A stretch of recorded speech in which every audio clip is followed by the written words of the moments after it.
ನಮಸ್ಕಾರ ವೀಕ್ಷಕರೇ.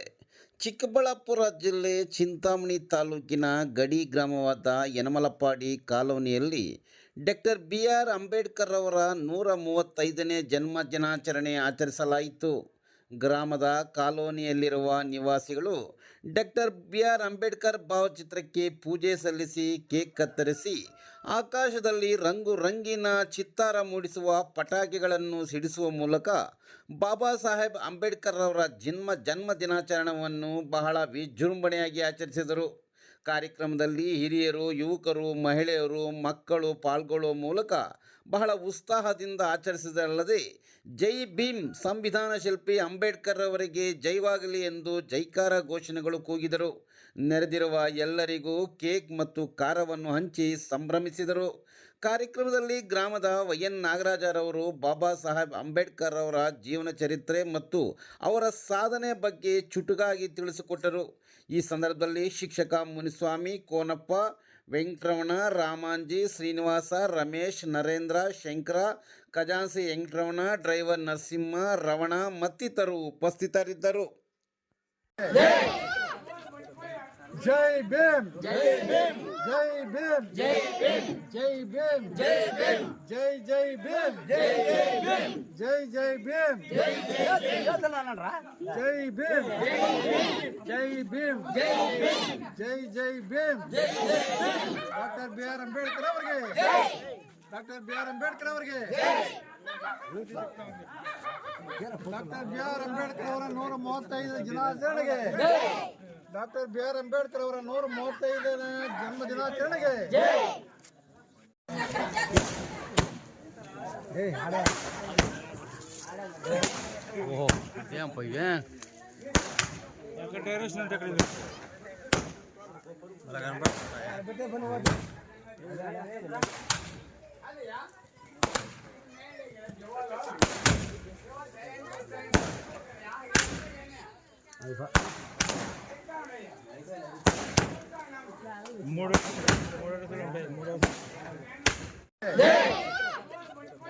జై భీమ్, జై భీమ్, జై భీమ్, జై భీమ్, జై భీమ్, జై భీమ్, జై జై భీమ్, జై జై భీమ్, జై జై భీమ్,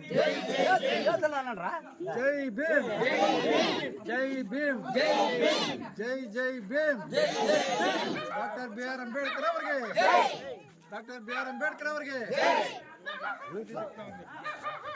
ಡಾಕ್ಟರ್ BR ಅಂಬೇಡ್ಕರ್ ಅವರ 135 ದಿನಾಚರಣೆಗೆ, ಡಾಕ್ಟರ್ BR ಅಂಬೇಡ್ಕರ್ ಅವರ 135ನೇ ಜನ್ಮ ದಿನಾಚರಣೆಗೆ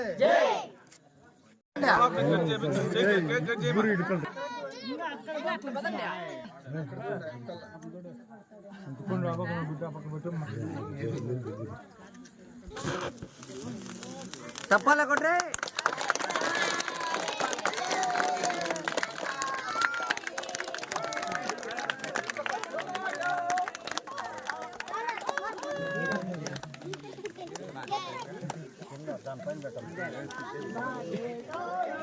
ತಿಪ್ಪಣ್ಣಪ್ಪ ಅಂತ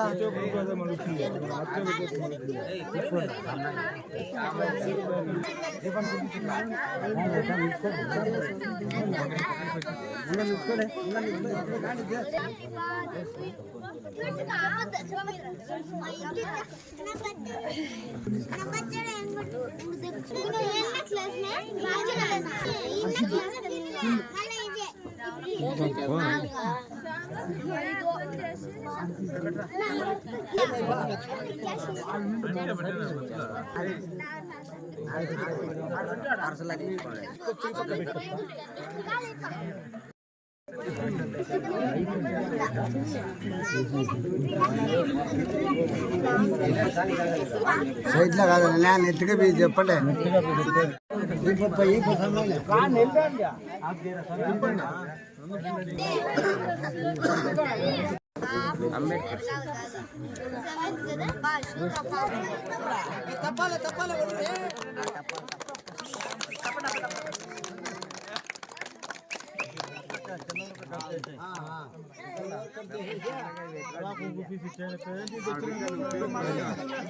ఫస్ట్ ఆడు ప్లీజ్ బిటా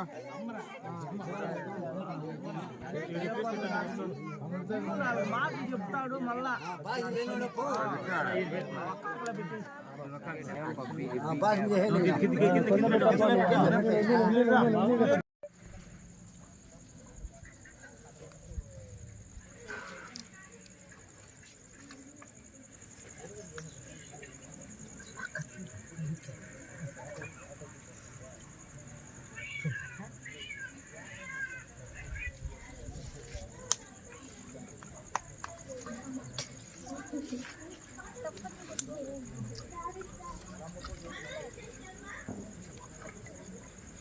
ವಂದನೆಗಳು.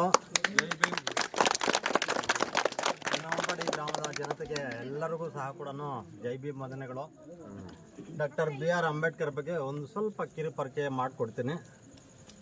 ಡಾಕ್ಟರ್ BR ಅಂಬೇಡ್ಕರ್ ಸಾಹೇಬರು ಮಹಾರಾಷ್ಟ್ರದ ಅಂಬೇವಾಡೆ ಗ್ರಾಮದಲ್ಲಿ ಭೀಮ್ರಾವ್ ರಾಮ್ಜಿ ಸಕ್ಪಾಲ್ ಮತ್ತು ರಮಾಬಾಯಿ ದಂಪತಿಗೆ 14ನೇ ಮಗನಾಗಿ ನಮ್ಮ ಸಂವಿಧಾನ ಬರೆದಿರ್ತಕ್ಕಂತಹ ಡಾಕ್ಟರ್ BR ಅಂಬೇಡ್ಕರ್ ಅವರು ಹುಡ್ತಾರೆ.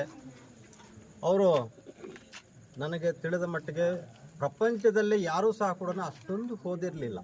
ಡಾಕ್ಟರ್ ಬಾಬಾ ಸಾಹೇಬ್ ಅಂಬೇಡ್ಕರು 32 ಡಿಗ್ರಿ 5 PhDಗಳನ್ನು ಮಾಡ್ತಾರೆ. ಇಲ್ಲಿವರೆಗೂ ಸಹ ಕೂಡ ಅದು ಕಡಿಮೆ ಅವಧಿಯಲ್ಲಿ ಮಾಡ್ತಾರೆ.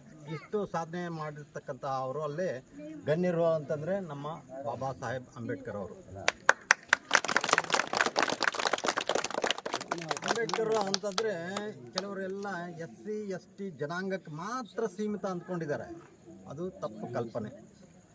ಡಾಕ್ಟರ್ BR ಅಂಬೇಡ್ಕರ್ ಅವರು ಎಲ್ಲ ಜನಾಂಗಕ್ಕೂ ಸಹ ಕೂಡ ಕಷ್ಟಪಟ್ಟಿದ್ದಾರೆ, ಸಮಾನತೆಗಾಗಿ ದುಡಿದಿದ್ದಾರೆ. ಅವರು ಅನೇಕ ವಿದೇಶಗಳಲ್ಲಿ ಓದ್ಕೊಂಡು ಬರ್ತಾರೆ. ನಮ್ಮ ಭಾರತ ದೇಶದಲ್ಲಿ ಅವರಿಗೆ ಹೆಚ್ಚಿನ ಸ್ಥಾನಮಾನ ಕೊಡ್ತಾನೇ ಇದ್ದಿಲ್ಲ. ಅವ್ರಿಗೆ ಅದು ಓದಬೇಕಾಗಿದ್ದರೂ ಸಹ ಕೂಡ ಶಾಲೆಗಳಲ್ಲಿ ಯಾವುದೋ ಒಂದು ಮೂಲೆಯಲ್ಲಿ ಕೊಡಿಸ್ತಾ ಇದ್ರು, ಶೋಚನೆಗೆ ಒಳಪಡ್ತಾ ಇದ್ರು. ಆದರೂ ಸಹ ಕೂಡ ಕಷ್ಟಪಟ್ಟು ಓದ್ಕೊಂಡು ಇಡೀ ಮಾನವ ಕುಲಕ್ಕೆ ಸಮಾನತೆಗಾಗಿ ಮಾನವೀಯತೆಗಾಗಿ ದುಡಿದಿರ್ತಕ್ಕಂತಹ ಮಹಾನುಭಾವರಲ್ಲಿ ನಮ್ಮ ಬಾಬಾ ಸಾಹೇಬ್ ಅಂಬೇಡ್ಕರ್ ಅವರು. 1947ರಲ್ಲಿ ನಮಗೆ ಸ್ವಾತಂತ್ರ್ಯ ಬರುತ್ತೆ. ಬ್ರಿಟಿಷರ ಇದಕ್ಕಿಂತ ಮುಂಚೆ ಆಳ್ತಾ ಇರ್ತಾರೆ ನಮ್ಮನ್ನು.